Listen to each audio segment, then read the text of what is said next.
ایک صلیبی سردار رینالڈ نے تو مسلمانوں کو تنگ کرنا شروع کر دیا۔ یہ سردار اس حد تک چلا گیا کہ اس نے مدینہ میں نبی پاک صلی اللہ علیہ وسلم کے روضہ مبارک کو نعوذ باللہ تباہ کرنے کا ارادہ کر لیا۔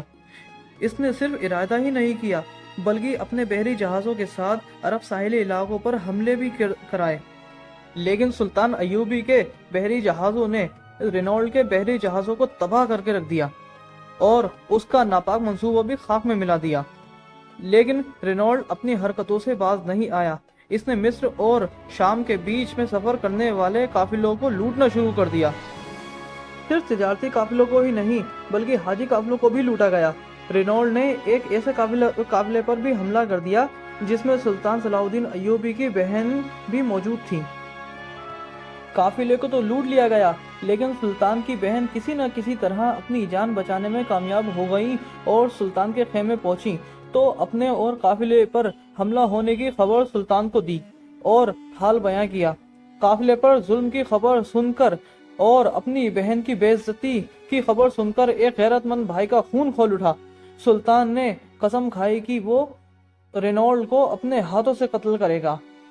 اس کے بعد سلطان نے تمام اپنے اتحادیوں اور گورنروں کو خط لکھا اور کہا کہ فوج لے کر سلطان کی مدد کو پہنچیں۔ اب صلیبیوں کے خلاف فیصلہ کن جنگ کا وقت آ گیا ہے۔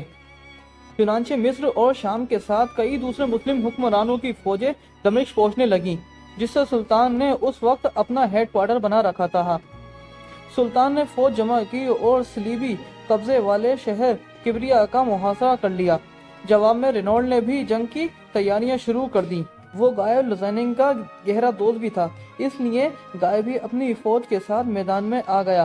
اس نے سلطان ایوبی سے بھی صلح کا معاہدہ توڑ دیا۔ کہا جاتا ہے صلیبیوں نے بیت المقدس پر قبضے کے بعد سے اتنی بڑی فوج پہلے کبھی جمع نہیں کی تھی جو سلطان ایوبی کے مقابلے پر آئی تھی۔ رینالڈ اور گائے کی متحد فوج نے سلطان کی طرف پیش قدمی شروع کر دی۔ سلطان نے صلیبیوں کو فیصلہ کن شکست دینے کے لیے حطین کا علاقہ چن لیا۔ اس علاقے میں پانی کے چند ایک ہی چشمے موجود تھے اور زیادہ تر علاقہ بنجر اور ویران تھا۔ سلطان کی فوج پانی کی چشموں کے پاس ٹھہر گئی جبکہ صلیبی فوج کو سلطان تک پہنچنے کے لیے 20 کلومیٹر ایک لمبے راستے سے بھی گزرنا تھا۔ وہاں پانی ہی نہیں تھا۔ کچھ صلیبی کماندار یہ کہہ رہے تھے کہ آگے بڑھنے میں خطرہ ہے کیونکہ انہیں فوج کے لیے پانی نہیں ملے گا، لیکن گائے نے ان کی بات نہ مانی کیونکہ اسے اعتماد تھا کہ جنگ میں اسے کوئی نہیں ہرا سکتا۔ اس کے اس یقین کی وجہ تھی صلیب یعنی کہ ٹرو کاسٹ۔ جی ہاں دوستو، صلیبیوں کے پاس ایک بہت بڑی صلیب تھی جس میں لکڑی کا ایک ٹکڑا نمایاں تھا۔ صلیبیوں کا یہ عقیدہ تھا کہ یہ اسی صلیب کا اصل ٹکڑا ہے جس پر عیسیٰ علیہ السلام کو مسنوع کیا گیا تھا۔ صلیبی فوج صلیب اعظم کو 20 بار میدان جنگ میں لے کر پہنچی تھی اور ہر بار اسے فتح حاصل ہوئی تھی۔ گائے اور اس کے ساتھی یہ سمجھتے تھے کہ صلیب اعظم کی موجودگی میں یہ جنگ بھی وہی جیتیں گے، اس لیے انہوں نے راستے کی ساری مشکلات کو نظر انداز کر دیا۔ لیکن یہ ان کی سب سے بڑی بھول تھی۔ یہ فوج جیسے جیسے آگے بڑھتی گئی گرمی اور پیاس کی شدت سے بحال ہوتی گئی۔ چنانچہ یہ فوج جب سلطان کے پاس پہنچی تو تھکن اور پیاس کی شدت سے نڈھال ہو گئی تھی۔ جب رات ہوئی تو سلطان کے فوجیوں نے صلیبیوں کے کیمپ میں گھس کر گھوڑوں کی گھاس کے گٹھے کو آگ لگا دی۔ صلیبیوں کے پاس آگ بجھانے کے لیے بھی پانی نہیں تھا، جبکہ آگ کی تپش سے ان کی پیاس اور بھڑک اٹھی۔ آگ اور دھوئیں کی وجہ سے یہ لوگ رات بھر سو بھی نہیں پائے۔ اگلے دن یعنی 4 جولائی 1187 کو سلطان نے صلیبی فوج پر حملہ کیا۔ مسلمانوں نے زہریلے تیروں سے بارش کر کے سینکڑوں گھڑ سواروں کو ہلاک کر دیا۔ پھر فوجی دستے آگے بڑھے اور صلیبیوں پر ٹوٹ پڑے۔ صلیبی فوج کے زیادہ تر سپاہی لڑے بغیر ہی میدان جنگ سے بھاگ کھڑے ہوئے۔ جو باقی بچے ان میں مقابلے کی طاقت ہی نہیں تھی، اس لیے وہ آسانی سے مارے گئے یا پکڑے گئے۔ صلیب اعظم بھی مسلمانوں کے قبضے میں آ گئی۔ رینالڈ اور گائے دونوں جنگی قیدی بن گئے اور صلیبی لشکر کے سپاہی پیاس سے ہانپ رہے تھے تو سلطان نے انہیں پانی پلانے کا حکم دیا۔ گائے کو تو ٹھنڈا عرق گلاب پلایا، لیکن رینالڈ کو بدعہدی کی سزا بھرپور ملی۔ سلطان نے اپنے ہاتھوں سے اس کا سر قلم کر دیا۔ یہ دیکھ کر گائے ڈر گیا کہ اب اس کی باری ہے، لیکن سلطان نے اسے اطمینان دلاتے ہوئے کہا کہ بادشاہ بادشاہوں کو قتل نہیں کرتے۔ اب سلطان بیت المقدس کی طرف بڑھے۔ شہر کا حکمران تو پہلے ہی ان کی قید میں تھا۔ انہیں امید تھی کہ شہر آسانی سے فتح ہو جائے گا، لیکن ایسا نہیں ہوا، کیونکہ صلیبیوں نے سلطانی فوج کا ایک ہفتے سے زیادہ عرصے تک ڈٹ کر مقابلہ کیا، جس سے انہیں بھاری جانی نقصان ہوا۔ سلطانی لشکر نے بھاری گولہ اور آگ کے غبار پھینک کر دیواروں میں سوراخ کر دیے۔ صلیبی لشکر کو خوف ہوا کہ اگر مسلمان شہر پر قابض ہو گئے تو کہیں ان کی بیوی بچوں کو غلام ہی نہ بنا لیں۔ چنانچہ انہوں نے لڑائی کا ارادہ چھوڑ کر سلطان کے رحم کو پکارا، اور سلطان نے بھی اس پکار کا جواب رحم دلی سے ہی دیا۔ دوستو، بیت المقدس وہی شہر تھا جہاں 88 برس پہلے جب صلیبیوں نے قبضہ کیا تھا تو خون کی ندیاں بہا دی تھیں۔ تو دوستو، اب جب سلطان ایوبی نے بیت المقدس پر قبضہ کیا تو ان صلیبیوں اور شہر میں رہنے والے عیسائیوں کے ساتھ کیا ہوا؟ کیا سلطان ایوبی نے بھی شہر میں رہنے والے عیسائیوں کو قتل کر دیا یا انہیں چھوڑ دیا گیا؟ اصل میں ان کے ساتھ کیا سلوک کیا گیا تھا؟ یہ ساری جانکاری ہم آپ کو سلطان صلاح الدین ایوبی کی اگلی اور آخری قسط میں بتائیں گے۔ تب تک کے لیے مجھے دیجیے اجازت۔ آپ کا دوست نواز خان۔